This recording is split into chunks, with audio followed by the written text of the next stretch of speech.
Já adentrando ao gramado. Às 9h40, o telefone aqui é 347458 e você conversa com nós. Alô? Oi, meu bem, como vai? Quem é você? Hã? É Catherine ou Kathleen? Kathleen. Então fica Kathleen aí que eu vou conversar com você. Qual é o seu signo, Kathleen? Ah, é? Que beleza. Casou? Então é. Hã? Solteirinho. Quantos anos você tem, meu bem? Jura? Só 13? Ah, você tem mais de 20 anos. Não, isso não é uma rua, não. Senão você é uma menina, já tem 13 anos. Abertura do Hora Geral, nós noticiamos o falecimento do Barros de Alencar, um dos comunicadores que o brasileiro aprendeu a gostar e a ouvir. A informação chegou pelo Jacinto Figueira, o homem do sapato branco, assim como ele é conhecido, Afanásio Jazade, a informação. Afanásio Jazade, aí sim, passou essa informação foi dada logo pela manhã e acabou pegando muitos dos fãs do Barros de Alencar, que na década de 90 trabalhou, inclusive na Rádio Tribuna M, como você está vendo nesse vídeo, né? O radialista, apresentador e também cantor tinha 84 anos e ainda não foi divulgada a causa da morte. O enterro acontecerá na manhã de hoje. Nós abrimos o Hora Geral com essas imagens de Barros de Alencar, mostrando o quanto que na década de 80 o rádio ele era o principal veículo de comunicação, né? E essas imagens mostram o Barros de Alencar conversando com uma ouvinte e toda a magia do rádio, todo o profissionalismo que na época tinha uma grande audiência, os comunicadores de rádio, entre eles o saudoso, que já não está mais entre nós, Barros de Alencar, que faleceu aos 84 anos, e nós abrimos o Hora Geral desta segunda-feira para prestar uma homenagem a Barros de Alencar, como você vê nas imagens. E no programa de hoje você também vai ver: caminhoneiro é morto a tiro no litoral sul, em Mongaguá. Jovem morre em acidente de moto na cidade de Santos. VLT pode, presta atenção, pode chegar até Cubatão. Nosso convidado de hoje é o presidente do Sindapote, o Everandi Cirino. Ele já está aqui nas dependências do Hora Geral, já vai conversar com o nosso telespectador e o tema principal é o Porto. São as reformas, entre elas a previdenciária e a trabalhista, além da participação dos nossos telespectadores. Durante todo o programa vai passar no vídeo o nosso WhatsApp para que você continue participando, interagindo, sendo um repórter do Hora Geral, porque aqui é importante a interatividade, tá certo? Tudo isso a partir de agora. Além da movimentação das estradas, balsas, previsão do tempo, temos a dica de saúde hoje com o Dr. Gustavo Grotoni. Tudo isso nesta segunda-feira. Hoje, dia 5 de junho, é comemorado o Dia Mundial do Meio Ambiente. Que data bonita, hein? E também o Dia da Ecologia, Dia Nacional da Reciclagem e Dia da Cerveja Brasileira. São datas importantes e o que a gente não vê muito é o brasileiro praticando o ato da reciclagem. Você vai ver a manchete do Diário do Litoral, que vai abrir uma série de reportagens sobre o mês de junho, o mês da ecologia e do meio ambiente. Não se esqueça que eu estou com você. Bom, e os nossos telespectadores estão interagindo, participando, mandando muitas fotos, vídeos e áudios, dizendo que estão curtindo o nosso programa, o Hora Geral, e eu quero registrar aqui algumas participações. A primeira é da nossa amiga Fabiana Cardoso, ela mora no Morro do Índio, em Cubatão. Ela mandou pelo WhatsApp o 981387000. Olha, Douglas, estamos aqui acompanhando o Hora Geral, eu e toda a minha família. Ela mandou pelo WhatsApp, e se você quiser mandar também, fique à vontade, nós vamos apresentar, mostrar aqui na Hora Geral. E agora vamos ouvir um áudio que o Cícero também enviou para a gente e faz questão de participar. Vamos conferir aqui na tela o áudio do meu amigo Cícero no Hora Geral. Olá, Cícero! Oi, seu Douglas, tudo bem? Eu assisto o senhor nos programas dentro da Record, do Balanço Geral, já tem não sei quantos anos. E todo dia eu assisto às 4 horas da tarde, que às vezes não dá para assistir de manhã, eu assisto à tarde, às 4 horas. Todo dia eu assisto o programa do senhor. Assisti quando o senhor era vereador, tudo, quando o senhor passava falando das... Pena que não... Era para ser vereador de novo, né? O pessoal não reconhece, né? Era pro senhor ser vereador de Santo de novo. Gente boa, o pessoal não reconhece, né? Mas é assim mesmo, né? Cícero, o importante é de estar trabalhando, né? E a interatividade e o profissionalismo e a comunicação é algo que eu vou estar sempre levando até o meu público. Obrigado, meu amigo Cícero, pela sua participação. E você também pode participar mandando foto, recado, áudio, vídeo, tudo isso para o nosso WhatsApp que está no vídeo, tá certo? Vamos começar com o nosso Hora Geral? Vamos? Quem também enviou um vídeo para o Hora Geral foi o padre Giuseppe Thomas. Ele é da paróquia Nossa Senhora das Graças, em Praia Grande. Ele vai mostrar as instalações de painéis solares no telhado do prédio da paróquia. Exatamente, uma alternativa que economiza energia elétrica e ainda ajuda a salvar o planeta, principalmente no mês que nós estamos do meio ambiente e da ecologia. Ou seja, é um sistema autossustentável. Vamos conferir aqui na tela do Hora Geral. Padre, por favor, explica pra gente. Queridos amigos, sou o Padre Thomas, pároco da paróquia Nossa Senhora das Graças, da Praia Grande, apresentando uma novidade para vocês. Energia solar. Sempre nos ouvimos. Energia solar. Trabalhando com painéis. Vocês podem ver aqui 92 painéis aqui espalhados acima da casa paroquial. Através da sol, esses painéis produzem energia, passa para gerador, jogar na rede normal. Aí a CPFL vai dar crédito. Aqui nós vamos produzir 25 kW por dia. Então, acumulando créditos, conforme o uso da paróquia, nós temos centro pastoral, ar-condicionado na igreja, movimentos, clínica. Então nós usamos, conforme do uso, eles diminuindo a crédito, desconta na conta da energia CPFL. Esta maneira que funciona. Isso é energia limpa, salvar o planeta, meio ambiente. Não é inicialmente uma despesa alta, mas 6 anos, 7 anos, podemos recuperar toda esta despesas. Primeira vez aqui na Baixada Santista, a paróquia Nossa Senhora das Graças investindo essa novidade aqui na Baixada. Quem quer mais informações, estamos disponíveis. Tá certo, Padre Thomas. Excelente iniciativa lá na paróquia em Praia Grande. Você vê, a iniciativa de um padre pode ser e deve ser a iniciativa de outras pessoas que se preocupam com o meio ambiente, se preocupam com a ecologia, se preocupam com a reciclagem. Tudo isso envolve e tem a ver com o nosso dia a dia. Bom, de Praia Grande vamos até a cidade de Itaém, no litoral sul, onde no dia 22 de maio aconteceu um encontro da Associação União Força Caiçara, como você vai ver nas imagens. Entre os temas abordados, a ajuda que a APAI da cidade precisa. Os alunos da APAI precisam de transporte para se locomover. Para tentar solucionar o problema, vai ser feito um abaixo-assinado entre a população e depois será encaminhado para os vereadores e o prefeito Marco Aurélio de Itaém. Outro assunto falado na reunião foi o projeto do senhor Kleber, que realiza um trabalho de reabilitação de drogas com os jovens no bairro Gaivota. O projeto também encaminha esses jovens a empregos. O senhor Kleber também tem vontade de fazer palestras em escolas e agora tenta uma reunião com o secretário da Educação da cidade. E a União da Força Caiçara também busca realizar atendimentos médicos. O senhor Jorge vai tentar com o clínico geral atendimento gratuito para a população. E o presidente da União Força Caiçara é o Johnny Rodrigues da Silva. Veja como a população do Litoral Sul está se movimentando em prol de melhorias para a região metropolitana.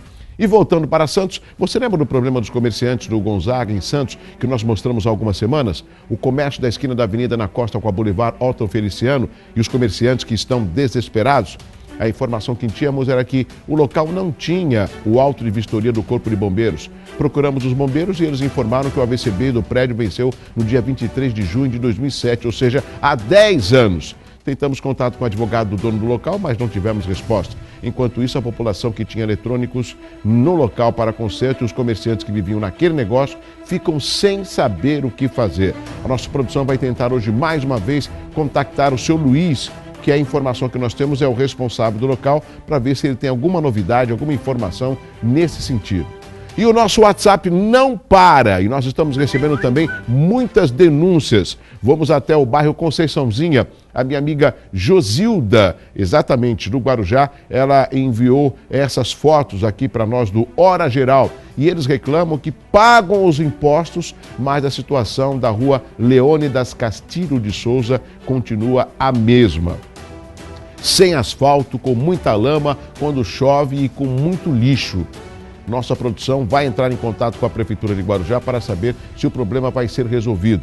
Mande você também um áudio, foto ou vídeo para o nosso WhatsApp que nós iremos mostrar e cobrar das autoridades competentes. E por falar em Guarujá, você lembra que na semana passada nós mostramos um vídeo da situação da Policlínica do Morrinhos? Quer dizer, a situação triste, péssima, olha, estamos revendo as imagens, sujeira que dominava o local, enfim, vidro quebrado, enfim, tudo isso que você está vendo no vídeo. Pelo fato do prefeito Walter Suman ser médico, surgiu a dúvida se ele dá plantão em algum lugar, pois na época de campanha ele falou que iria manter essa ocupação. Nós entramos em contato com a Prefeitura do Guarujá e eles informaram que o prefeito não atende em nenhum hospital. Porém, quinzenalmente, ele atende aos pacientes na Unidade Básica de Saúde da Vila Alice, como mostra a reportagem no começo do ano do Diário do Litoral, dizendo que o prefeito Walter Suman dividirá o plantão médico com a prefeitura. Então, prefeito, posso dar uma sugestão para o senhor? Em nome dos telespectadores e moradores do Guarujá Vicente Carvalho, faça um plantão lá na Policlínica do Morrinhos. É verdade, prefeito Walter Suman, faça um plantãozinho, assim, passa dia de manhã, prefeito, com todo respeito, passa um dia de manhã lá, chega cedinho, né, 7 horas, né, fala, olá, bom dia, é o prefeito, eu vim aqui ver as condições e vim também atender, aí talvez o senhor pode melhorar essa condição, até porque, prefeito, se o senhor não conseguir resolver, a quem a população vai recorrer? Vamos conhecer agora as manchetes dos principais jornais desta segunda-feira aqui no Hora Geral, comigo, girando, ao vivo, vamos lá!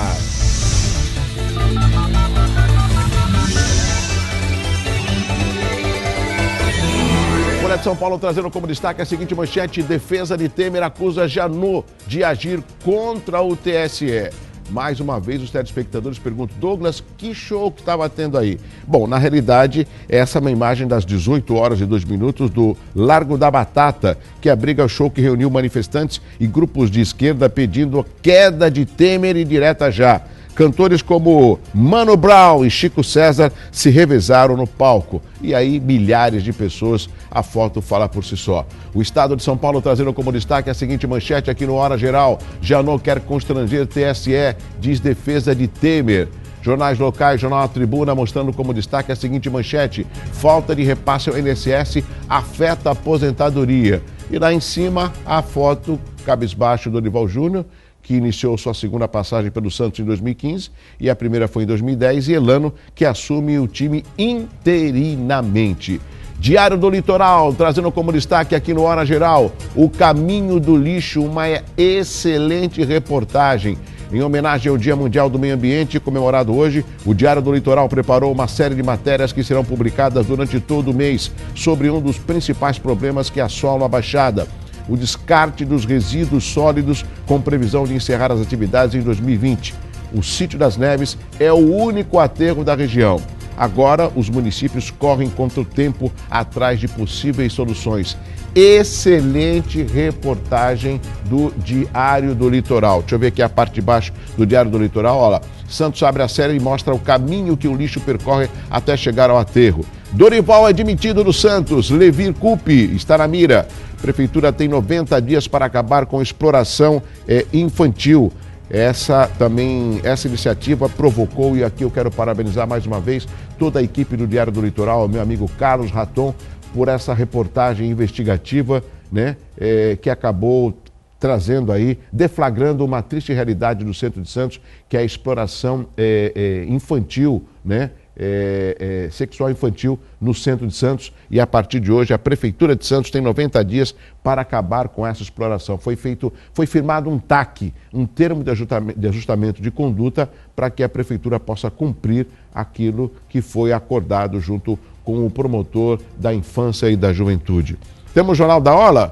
Jornal da Hora, ambiente saudável e ameaça Trump. Essa é a manchete do Jornal da Hora dessa edição de domingo. Temos ainda também o talento de Rita Lima.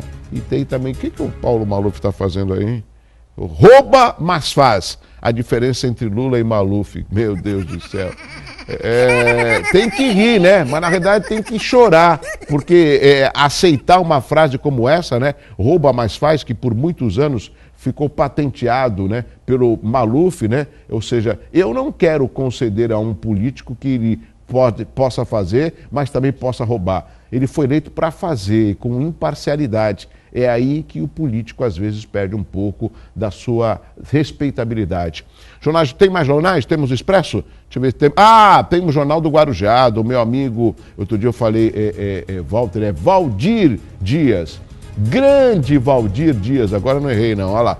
Tem o Jornal de Guarujá. Pastorello deixa a Secretaria de Saúde e da gestão Suman. Quem é o Pastorello? O Pastorello é um médico respeitadíssimo. Ele estava como secretário de saúde por motivos particulares, né? Eu não vou entrar nesse mérito. Ele saiu, não é mais o secretário de saúde na cidade do Guarujá. Uma pasta mais do que importante, porque, volto a repetir, o prefeito eleito, Walter Suman, também é médico. Temos ali, alguém precisa resolver isso. Deixa eu arrumar a parte de baixo aqui. Alguém precisa resolver isso. E a operação tapa-buracos da prefeitura está como, hein? Assim, não tem operação coisa nenhuma. Essas são as principais manchetes dos jornais e você acompanhando aqui no Hora Geral, né? Estamos ao vivo levando até você muita informação. Rapidamente, um caminhoneiro foi morto a tiro por um guarda civil no final da tarde de sábado em Mongaguá. O motivo seria um suposto desentendimento no trânsito. O homicídio ocorreu na rodovia Padre Manuel da Nóbrega, na altura do bairro Vera Cruz. Após o disparo, Fábio Alves da Silva, de 33 anos, fugiu em seu carro em direção a Cubatão. Os policiais conseguiram pegá-lo no meio do caminho. Walter Ferrari Júnior, que vemos na foto, tinha 40 anos e era morador de Mongaguá. O tiro atravessou o braço esquerdo do caminhoneiro e atingiu a região torácica. Ele foi socorrido ao pronto-socorro do balneário Vera Cruz, mas não resistiu ao ferimento. O autor do disparo é de Carapicuíba e estava em Mongaguá com a mulher e os filhos. Ele portava um revólver calibre 38 e confessou o crime, dizendo que o caminhoneiro o fechou várias vezes na estrada e que teria apontado a arma para ele. Porém, a polícia não encontrou nenhuma arma no carro da vítima. Esta arma, como você está vendo. Mais uma informação nessa manhã, neste dia, dessa segunda-feira, para você começar a semana bem informado. Uma jovem de 23 anos morreu em um acidente de moto na madrugada de sábado em Santos. Jennifer da Silva Andrade estava numa moto pilotada por seu namorado quando eles se chocaram contra uma árvore na rua Governador Pedro de Toledo, no Boqueirão. O estudante Maurício Matos Cianelli, de 25 anos, contou que perdeu o controle da moto, invadindo a calçada e batendo na árvore. A jovem faleceu no local, já o rapaz foi levado para a unidade de pronto atendimento de Santos e depois removido para a Santa Casa. Segundo o médico Maurício soube da morte da namorada enquanto recebia os primeiros socorros. Olha que triste. E entrou em estado de choque. O caso foi registrado na Central de Polícia Judiciária. Essa notícia, eu não sei, a gente tem que dar essa notícia, produção? Tem? Tem? Não, tá bom. Porque eu não gosto de ficar falando aquilo que ainda vai acontecer. Vamos devagar. O VLT pode chegar também a Cubatão, pelo menos é o que deseja o vice-prefeito da cidade, Pedro de Sá Filho. Ele defende a extensão da linha do VLT. Não vou dar essa notícia, não. Não vou dar. Sabe por quê? Entre pretender e fazer trabalho nesse sentido é outra coisa. Eu não quero ficar dando nota aqui de coisa que vai acontecer, que quer. Eu já convidei o vice-prefeito também, o Pedro de Sá, para vir aqui no Hora Geral. Ele vem aqui e ele explica essa pretensão dele. Eu vou ficar falando, a gente está cansado de promessa. Eu gostaria que pavimentasse o céu, para que pudesse ir até o céu e votar. Não, vamos falar de coisas possíveis, factíveis. E o vice-prefeito Pedro de Sá, quando quiser, vem aqui no programa e aí ele conversa com a gente. Já demorou tanto para sair isso o VLT, né? E agora a gente vai querer Cubatão. Tem que discutir isso de uma forma metropolitana.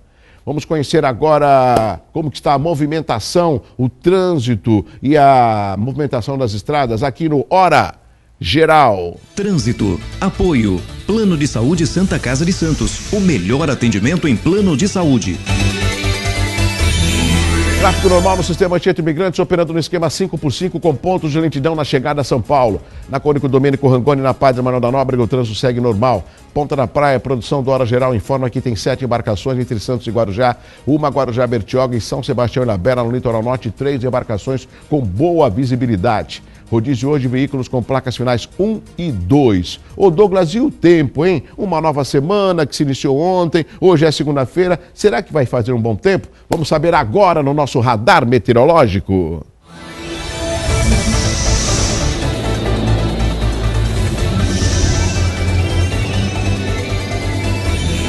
Previsão para esta segunda-feira de tempo nublado com chuvas isoladas ao longo do dia. Aqui em Santos, os termômetros indicam a mínima de 20 e máxima de 23. Vamos até Cubatão, mínima de 20, também máxima de 23. De lá nós vamos até a cidade de Itanhaém, no litoral sul, mínima de 18 e máxima de 25 graus. Vai esquentar lá, hein? Esse é o radar meteorológico e a previsão do tempo aqui no Hora Geral. Vamos fazer o seguinte, eu vou chamar o Dr. Grotoni, ele vai dar as dicas. Dr. Grotoni, que estava num congresso semana passada, mas chegou a tempo de gravar as dicas de saúde e apresentar ao nosso público telespectador.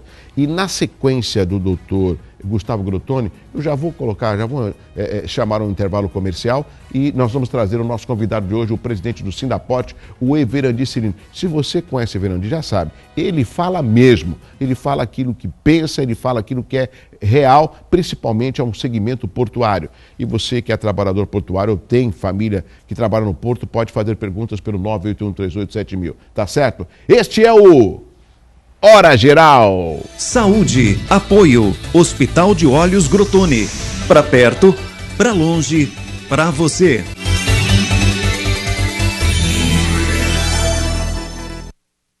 Alô, amigos do programa Hora Geral. Hoje vamos falar sobre cirurgias oculares. Uma pergunta muito frequente dos nossos telespectadores é até que idade o paciente pode ser operado?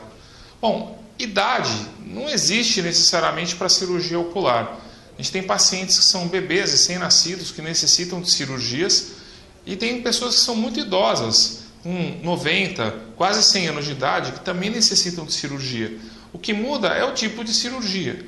Por exemplo, em crianças muito novas, o que mais acomete essa faixa etária é uma catarata congênita, ou seja, a pessoa já nasceu com a catarata, ou, por exemplo, a criança ter estrabismo, que é aquele olho tortinho. Já pessoas mais velhas, na faixa entre os 20 e os 40 anos de idade, muito comumente se submetem à cirurgia refrativa, que é uma cirurgia de miopia a laser, de astigmatismo a laser, ou seja, tirar o grau do óculos com laser. Tá?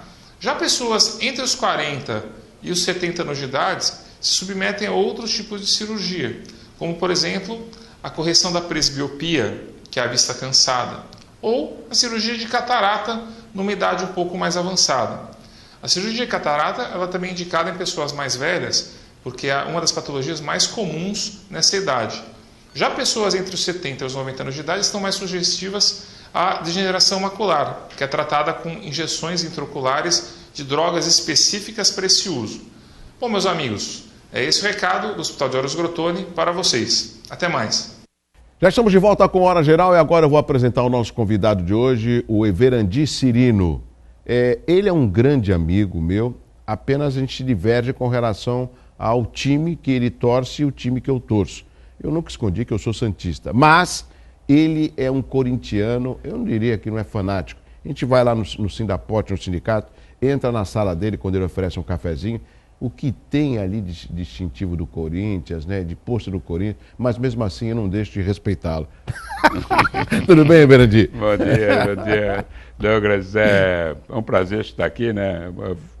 É difícil acordar cedo, mas você me faz eu acordar cedo. Você é um grande amigo, Everandi, e uma das lideranças sindicais, e isso eu falo publicamente, que luta pela classe trabalhadora. O entendimento que eu tenho de alguns sindicatos, que não são de todos, é que muitos deles acabaram perdendo a sua representatividade por falta da diretoria e, por consequência, do dirigente sindical. Diferentemente do Everandi, aqui eu poderia nominar algumas lideranças sindicais. Mas como elas não estão aqui, eu quero me conter e apenas registrar o Everandi. Até porque meu pai era portuário, meu pai foi portuário, cheguei a conhecer muito o Porto de Santos E a gente sabe que a principal grandeza da nossa região, não só de Santos, está no maior porto da América Latina. Teu pai foi Feitor. sócio do sindicato, Foi. era feitor na época boa, da Luz, né? Do Luiz. Milton Alves da Luz. Ele era da 6ª seção. Exatamente. Era sócio do sindicato, Sim. depois ele nos deixou, a sua mãe continua como sócia do sindicato. Enfim, tem uma relação com o porto. Eu costumo dizer que a cidade de Santos, ela respira porto. É graças ao Porto de Santos que a cidade de Santos chegou no patamar que é hoje. Parte da arrecadação da cidade é tudo proveniente do porto. Agora, Verandir, eu tenho algumas imagens, inicialmente, nós vamos mostrar um outro lado do Porto de Santos para o nosso telespectador, para você na novidade, porque você vive o Porto, mesmo sendo um presidente do sindicato. Mas é um lado do Porto que mostra a grandeza do Porto de Santos que está instalado aqui na nossa cidade. E essa grandeza que serve todo o nosso Brasil. Agora o Porto cada vez está ampliando, né? Agora nós temos a área continental que está avançando, existem vários novos terminais, existe um estudo aí de fazer retroporto, retroárea, né? Então, ou seja, a tendência, se a economia deixar, é o Porto ajudar as cidades da Baixada Santista a crescer e enfrentar essa crise que nós estamos atravessando. Ainda existe um número significativo de trabalhadores do Porto que moram em Santos? Não, 80% dos trabalhadores residem em Santos, né? Aí 20% divide São Vicente... Não, aí vou corrigir. Tem um número grande de trabalhadores portuários em Vicente Carvalho. Sim. E São Vicente. Mas a grande maioria é Santos, né? É Santos, Zona Noroeste, que tem um número grande, Morro. Portuário, poucos que moram na área nobre, mas isso aí é uma característica do portuário, mesmo com as condições financeiras que der para morar, mas o pessoal tem mais na questão de bairro, né? Marapé, Campo Grande, Macuco é uma região grande portuária, estuário. Agora, Verandir, quando a gente fala do crescimento do Porto de Santos, você como presidente do sindicato da administração portuária, a gente não pode esquecer que não existe crescimento sem a participação do trabalhador. Como que o trabalhador portuário hoje, em menor número, se comparado à década de 90, como que ele é hoje respeitado junto à CODESP? Tem qualificação profissional? Tem um aumento de vagas para o trabalhador portuário? Não, a característica do trabalhador portuário alterou muito. Desde a Lei 8.630 de 93, a CODESP deixou de atuar na área de operação, aí foi criado terminais portuários, operadores portuários, então os trabalhadores que eram originários da CODESP migraram para esses terminais. Mas nós conseguimos superar, estamos sobrevivendo, característica diferente, né? A CODESP tem cerca de 2.000 trabalhadores, sendo 1.500 direto e 500 indireto, mais ou menos. E mais os trabalhadores avulsos têm cerca de 6.000 trabalhadores, mas no geral, no porto e retroporto, nós temos cerca de 30.000 trabalhadores portuários que vivem da atividade específica do porto. E aproveitando, explica para o telespectador o que é retroporto. É toda área que não seja da área primária, né? A área que faz divisa com o porto, né? Tem Guarujá, tem uma retroárea grande, e Santos, área continental. Nós, antigamente, antes da Lei 8.630, nós considerávamos portuário somente aqueles trabalhadores que trabalhavam na operação a bordo em terra. Mas, posterior, nós ampliamos já até a representação dos sindicatos para os terminais privativos. Estamos representando, por exemplo, o Sidaporte representa 5 grandes terminais, além da CODESP. Ou seja, nós estamos fazendo a multifuncionalidade na representação. Verandir, um outro ponto que eu julgo importante, inclusive ele esteve aqui recentemente, o Alex Olivo, presidente da CODESP. E é impressionante, eu fiquei assim admirado da forma como ele conhece o Porto, como ele fala, ele tem resposta para tudo e uma pessoa que aprendeu a conhecer as características aqui da cidade de Santos. Ele que veio do Rio de Janeiro, professor universitário, um técnico, né? E é isso que a gente espera para uma grande empresa como a CODESP. Como que está a relação com relação à negociação? Acho que o dissídio, né, o acordo coletivo é agora em junho, não é? Julho. Agora, vamos fazer um parênteses. Então, vou ficar à vontade. O Alex é um grande presidente, é uma pessoa qualificada, é professor, trabalhou na área do sistema portuário Mas ele tem uma característica não muito aceitável aí por os trabalhadores, que ele tem um pavio curto. Ele não aceita ser contrariado, ele tem uma dificuldade de assimilar algumas críticas e tem uma dificuldade de saber que o papel dele é de gestor, ele é o presidente de uma empresa de porte nacional, grande porte, e os sindicatos representam os trabalhadores, então tem visão totalmente contrária, em alguns aspectos. E quando ele é criticado, principalmente no boletim do sindicato, ele estraga o dia dele. Então, essa é uma característica. Mas ele é uma pessoa qualificada para exercer atividade no Porto. Se não fosse senão a vírgula que eu falo para ele, ele me xinga. Mas se não fosse essas considerações que eu fiz, ele até gozava de grande prestígio e goza de prestígio com os trabalhadores, apesar dele ser muito rigoroso na condução do processo da CODESP. Por exemplo, dia 28 fizemos uma greve geral, várias empresas não descontaram o dia, ele descontou 2 dias dos trabalhadores, sem necessidade. Podia descontar o dia, mas não ter os reflexos. Então falta a habilidade dele lidar com um contraditório. Agora, você também é uma pessoa muito transparente, Verandir. Você já chegou, óbvio que o presidente também acompanha aqui o Hora Geral, mas você já conversou, já teve oportunidade de comentar essa postura dele, para ver se não consegue quebrar o gelo e que o diálogo pudesse ser à tona aí das futuras conversas? Não, já conversei com ele, mas ele... É irredutível? Ele anda só para frente e não olha para o lado. É característica dele, entendeu? Respeitamos ele, porque ele é direto também, não fica escondendo o que ele sente e ele fala. E nós temos, de vez em quando, conflito mesmo, porque eu represento um segmento e ele representa outro. Ele é homem do governo. Eu não sou homem do governo, eu represento os trabalhadores. E os trabalhadores, principalmente nesse governo, estão só tendo perda. Nós não tivemos nenhuma conquista nesse governo aí. Inclusive, o pessoal da Baixada Santista faça uma reflexão das suas visões políticas, porque desse mundo político que nós estamos hoje atuando, poucos podem dizer que escapam. Então nós temos que buscar novos quadros, novas pessoas, criar uma expectativa positiva com os futuros postulantes a cargo público. Você falou algo que eu ia também tocar no assunto, um amigo em comum, o Herbert Passos, do Sindicato dos Químicos, ele já, inclusive, colocou um outdoor na lateral ali do sindicato, falando a respeito dos representantes da Câmara Federal, os deputados, que votaram contra os trabalhadores, resumindo o painel que ele colocou ali ao lado do Sindicato dos Químicos. E também eu recebi esse final de semana do Glauco, que é jornalista, uma entrevista do Pardal Freudenthal, que é advogado previdenciário, falando que na realidade a reforma da Previdência é uma reforma que vai acabar com o trabalhador. Então, o que eu tenho ouvido mais, Verandir, é que essas reformas não tiveram tempo de ser discutidas junto à classe trabalhadora e junto à população, e querem nos colocar de uma forma muito abrupta, ou tipo, tem que ser assim e ponto final. E num momento delicado, onde o próprio presidente está sendo investigado, o presidente Michel Temer.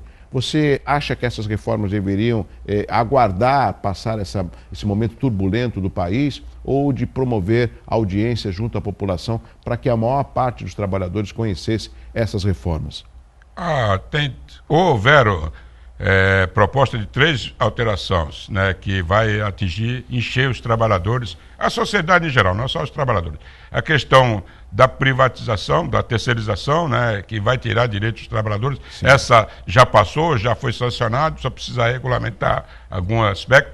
Isso aí é um prejuízo para os trabalhadores, principalmente aqueles trabalhadores que não têm organização, que não têm representação sindical, ou seja, que quase ninguém, nem os trabalhadores não sabem nem qual é o seu sindicato. Esses já vão sair perdendo logo de cara. E existe a reforma trabalhista, que é um terror para os trabalhadores, e aí os sindicatos, as federações, as centrais, e a reforma previdenciária. A reforma previdenciária, praticamente ela está parada, porque o governo não goza de um número de parlamentares que poderiam dar suporte. Exatamente. Mas a trabalhista, pelo que o mandato da CAUASE, deve passar nesses próximos 15 dias. O Senado está já apontando que vai aprovar sem fazer alteração para poder ir para a sanção do presidente. O que eu acredito que nós estamos sofrendo é que o governo que aí está, ele está sem crédito com a sociedade. Ele está sob investigação, não vou entrar no mérito se é verdadeiro ou não, mas ele, nesse momento, ele devia evitar transtorno aí para ele e para os trabalhadores, para a sociedade em geral e os deputados da região, né? Infelizmente, deputado, ele segue uma lema, ele vota pelo partido, não vota pela sua consciência. Por exemplo, o partido determina, o deputado do PSDB determina que tem que votar a favor da reforma, vota na reforma, mesmo que ele pessoalmente seja contra. E o outro deputado da região, que foi prefeito da cidade, historicamente ele sempre tinha uma posição contra os trabalhadores, né? Sempre teve, desde quando foi prefeito, isso aí não é novidade. E um novo deputado que é da região do Guarujá, infelizmente ele ainda não achou o rumo dele, o que ele quer da vida. Ele tem um reduto eleitoral voltado aos trabalhadores, e ele até agora não tomou uma posição em defesa do trabalhador. Romper com o partido, romper com a deliberação do partido, para poder atrair os eleitores que são os trabalhadores. Porque se não for os trabalhadores, ele não vai se manter lá na Câmara Federal. Inclusive indicações na própria CODESP, né? Esse é um assunto que é difícil para nós. É o seguinte, todos os diretores da CODESP são indicação política, todos. Só um que é da região, que é empregado da CODESP, foi indicação do Marcelo Squassoni. Não vamos esconder, esse é da região. Os demais, e as indicações políticas é de São Paulo até do Pará e do Rio de Janeiro. Ou seja, não tem o deputado, não tem compromisso, não espera voto da região. Então, é isso que nós precisamos acabar, que a direção da empresa seja da região e tenha a qualificação técnica. Apesar do presidente ser técnico, ele foi indicado politicamente. Verandir, essa é uma discussão que parece que não só a sociedade não provoca, mas as lideranças políticas também, fazem vistas grossas.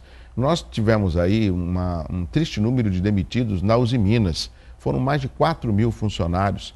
A gente vê o momento que o país está crescendo, que eles estão comemorando o aumento de 1% do PIB. 1% não, pelo menos é positivo, mas é muito pouco se comparado àquilo que nós precisamos crescer. E essas empresas, e como a CODESP, principalmente, ela tem uma participação muito grande no crescimento do país. Me corrija, mas parece que 1/3 do que entra e sai do Brasil passa pelo Porto de Santos. 29% e 30% da economia nacional passa pelo Porto de Santos. O que acontece muito as empresas públicas estatais, todas elas curral eleitoral, não digo eleitoral, mas de contribuinte de deputado. Infelizmente, é isso que acontece. E o Porto de Santos não foge a regra. E todos os processos, proposta de reformulação na área portuária, principalmente, eu vou falar da minha área, todas elas têm de interesse de outros, menos dos trabalhadores. Por exemplo, recentemente, o presidente, que aí está ainda, ele assinou um decreto que a população, o público portuário, denomina como marco regulatório do porto. Está sendo investigado, está sendo acusado de favorecimento de um ou outro empresário. Esqueceram que na Lei 12.815, que era a medida provisória 595, também, não era esse governo, era o governo anterior, também foi para atender interesses de empresários. Inclusive, eu recordo muito bem, numa audiência na Câmara, o Garotinho, que era deputado federal, acusou Cunha da emenda Tio Patinhas, ou seja, já era tendencioso a medida provisória 595 em favor de 3 grandes empresários. Um era o Porto de Santos, numa área continental, o outro era o Rio de Janeiro e um outro empresário era em Vitória. Infelizmente, nessas denúncias de apuração de medida provisória encomendada, a medida provisória 595 do Porto não foram incluídas na Lava Jato. Agora, Verandir, você é uma pessoa também politicamente sempre atualizado. E nós aqui do Hora Geral sempre levantamos alguns problemas que parece que se perpetuam na nossa região. a gente tem a grande dificuldade com relação a uma cidade de Santos que não tem entrada da cidade, nem um portal que dirá uma entrada da cidade. A gente tem um grande problema de mobilidade entre as cidades, mesmo tendo um VLT, que o governador Geraldo Alckmin falou que é o primeiro no Brasil, foi em mais de 1 bilhão gastos aqui para 15 estações, né? A gente tem um outro problema também que é com relação à segurança. A gente há mais de 10 anos fica esperando a Operação Verão para que o policiamento militar possa vir aqui para a nossa região para tentar melhorar os índices de criminalidade. Lembrando que a população cresce, mas os batalhões eles acabam reduzindo porque muitos dos policiais acabam se aposentando. Saúde. A gente vê, recentemente esteve aqui o prefeito de Peruíbe, o Marco Aurélio, falando Mongaguá não tem maternidade, Everandi. O hospital de Itaém ainda está em construção. Você tem tem um hospital de Silvadores aqui fechado. Estou citando um panorama rápido da nossa região. Será que esses problemas eles se perpetuam por causa da fraca representatividade dos nossos representantes? Aí eu colocaria governo do Estado, Assembleia Legislativa, Câmara Federal e os nossos representantes das prefeituras e das câmaras aqui da região? Nós precisamos também acordar para uma realidade. Nós que vivemos na região, nós achamos que todas as cidades de Santos, as autoridades políticas, são 10. Quando você sai para, assim, por exemplo, vai para Brasília, você faz o seguinte, o número de eleitores de Santos é menor do que muitas cidades do estado de São Paulo. Então, a prioridade do investimento, a prioridade da atenção é a cidade que tem mais eleitores, mais votos. Você falou de Mongaguá, eu vou tirar uma onda, não tem maternidade, mas tem um presídio. Exatamente. Então, e semi-aberto. É semi-aberto. Então, assim, eles investem mais no presídio do que na maternidade. Né? Então, essa é uma situação que nós temos. Por exemplo, eu também fico preocupado com esse empenho do governo do estado na questão do verão, né?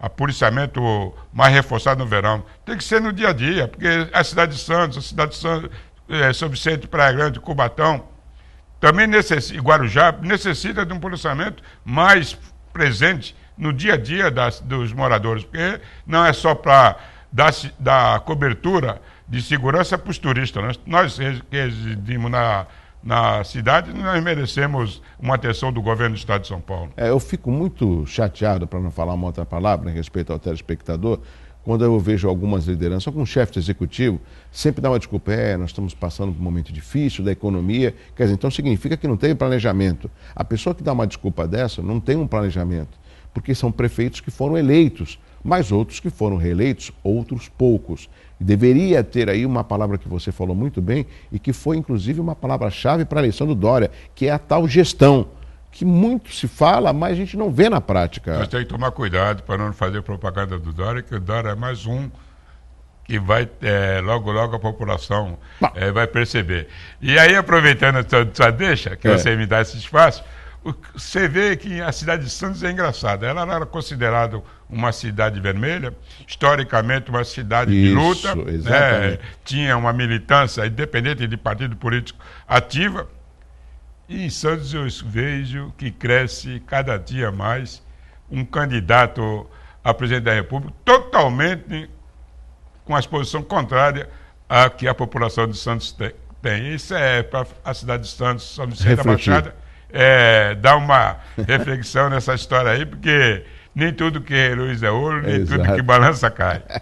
Everandi, tem perguntas aqui dos nossos telespectadores para o presidente do Sindicato da Administração Portuária, o Antônio do Valongo. Você acha que a modernização do porto é benéfica ou vai acabar tirando empregos? É uma realidade que nós temos que enfrentar. Nós temos que migrar de uma atividade que exercemos hoje para uma atividade que está surgindo, né, através de treinamento, qualificação dos trabalhadores. Não vai tirar o emprego, porque Santos ainda está muito longe da automação tomar o lugar dos trabalhadores. Sim. Vai chegar, mas essa geração e a próxima geração ainda vai ter emprego no porto, que é o melhor quadro de ganho, de vida, trabalhar no porto. Mais perguntas aqui ao vivo no Hora Geral.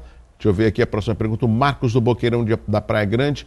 Com o fim da obrigatoriedade da contribuição sindical, como fica a situação dos sindicatos? Bom, Marco, é o seguinte, deixa eu dizer o seguinte. Todos os sindicatos, eles vão buscar uma substituição para o imposto sindical. No caso específico do Sindaporte, o Sindaporte não tem imposto sindical. O Sindaporte há 10 anos, desde que eu estou à frente do sindicato, nós encerramos o desconto do imposto sindical. A lei obriga a descontar, mas nós devolvemos mês de agosto, setembro, para os trabalhadores, chega até outubro, a 60%, porque muitos desconhecem. Da arrecadação do imposto sindical, 40% não fica com o sindicato, fica 20% distribuído de federação com federação e 20% para o FAT, que é um programa do governo. Que é o Fundo de Amparo ao Trabalhador. Ao trabalhador. Com o fim do imposto sindical, de fato, alguns sindicatos vão ter que arregaçar a manga e buscar associado. Nós, do Sindaporte, infelizmente, para muitos que querem diminuir a atuação do sindicato, e felizmente para os trabalhadores representados do Sindaporte, nós vamos continuar sobrevivendo firme e forte. A última pergunta da participação do Everandi Cirino aqui no Hora Geral, a Márcia da Biquim em São Vicente, com a crise e o escândalo do presidente Temer, como ficou a economia do Porto? Teve algum abalo? Não, o Porto sofreu aí, nesses 2 últimos anos, queda da operação portuária, mas agora está se recuperando e aproveitando a companheira lá da Biquinha, nós precisamos dar um voto de confiança ao prefeito de São Vicente, apesar de ele ainda estar muito lento, mas futuramente pode ser que resgate, principalmente o povo de São Vicente em geral, não só a Biquinha, porque toda vez que fala em investimento, em dar uma maquiagem lá na questão, ele fala da Biquinha. E São Vicente não é só a Biquinha, é toda a cidade. Excelente, Everandi. Eu falo aqui que Santos não é só a orla, e você não precisa ir tão longe. Você vai aqui na Vila Nova, vai aqui no centro de Santos, você vê o quanto que a cidade está praticamente abandonada, né? Mas na hora está bonito. A hora é o cartão postal. Só que a gente tem que, o prefeito tem que pensar na cidade como um todo. Como o Pedro Gouveia, inclusive, ele não pode esquecer que a expansão está na área continental, por exemplo. A Biquinha é importante porque ela estava fechada? Recentemente nós demos a notícia aqui que o Parque Pupiara, porque é a Praça 22 de Janeiro ali, vai ser também reformada com dinheiro do DAD. É importante, mas não pode esquecer as áreas urbanas, né, e as residenciais que carecem de atenção. Muitos buracos em São Vicente. Aproveitando a audiência do seu programa lá na cidade de São Vicente, tem uma reivindicação do pessoal que mora na rua Embaixador de Pedro Toledo, entre Américo Brasiliense e Frei Gaspar, para o prefeito tentar regularizar um congestionamento eterno nesse período aí, das 16 às 20 horas. É difícil chegar ao centro, vindo sentido Itararé, centro pela praia, é difícil para ele tentar dar uma organizada naquele trânsito lá, que é possível ou um semáforo ou proibir estacionamento durante o período de pico, ou seja, está o pedido aqui ao vivo e a cores. Que na realidade esse trânsito ele acabou sendo diminuído da Presidente Wilson para a Avenida da Praia, mas acabou tendo um grande congestionamento. Não, e não tem ali semáforo, então tem a prioridade da praia e tem Américo Brasiliense, Amador Bueno da Ribeira, que é via de acesso à praia, congestiona, ninguém entra na Frei Gaspar para o centro e ninguém vai para a Ponte Pêncil. É um pedido aí dos moradores em torno lá. A nossa produção já tomou nota do local, a gente vai pedir para a produção entrar em contato com a Prefeitura de São Vicente. E a gente pode marcar uma reunião qualquer lá com o Pedro, lá no Gáudio, né? Você gosta do Gáudio? Não, o Gáudio do Calinho, não é meu público, sabe que eu não sou sério mesmo, eu tenho dificuldade noturna, que eu não sou da noite. Mas você reclama, eu tenho que acordar cedo para vir no Hora Geral? Eu acordo todo dia cedo, então. Do jeito que você fala, mas só que para mim sair de casa, eu demoro, aí eu fico vendo os jornais, aí que hoje eu descobri que você também assiste de Pulo do Gato. Opa, lógico, desde as 5h30 da manhã. O Zé Paulo também, ninguém presta para ele, parece o Cirino. Verandir, peço licença para você, deixa eu chamar os nossos aniversariantes desta segunda-feira aqui no Hora Geral. Vamos lá. Parabéns, parabéns, parabéns, é o que desejam todos que lhe querem bem. Felicidades no seu dia, parabéns a todos com saúde e alegria. Parabéns, parabéns, é o que desejam todos que lhe querem bem. Felicidades no seu dia, parabéns. Chegamos ao final de mais uma edição do Hora Geral. Verandir essa semana vai estar em Brasília. Assim que você tiver alguma novidade, Verandir, você pode entrar em contato ou vir aqui no Hora Geral. O espaço do Sindapod estará sempre franqueado para você, tá? Agradeço, Douglas, aí. Nós vamos para Brasília para tentar convencer o Ministério do Transporte que o trabalhador tem database e, no mínimo, a infração do período e a manutenção do acordo coletivo. Tem uma reunião agendada para quarta-feira. Esperamos ter sucesso na negociação. Com certeza. E é todos os sindicatos portuários das administrações, 7 administrações portuárias do Brasil. É Santos, Rio de Janeiro, Bahia, todos os sindicatos portuários. Verandir Cirino, presidente do Sindicato da Administração Portuária, um abraço forte para você. Obrigado, Verandir, pela sua participação. E um abraço especial ao meu amigo Oswaldo Júnior, que hoje estreia o Espaço Aberto, mais um programa de TV para discutir a nossa região. Oswaldo Júnior, aquele abraço para você. Vem aí o Bom Dia Baixada.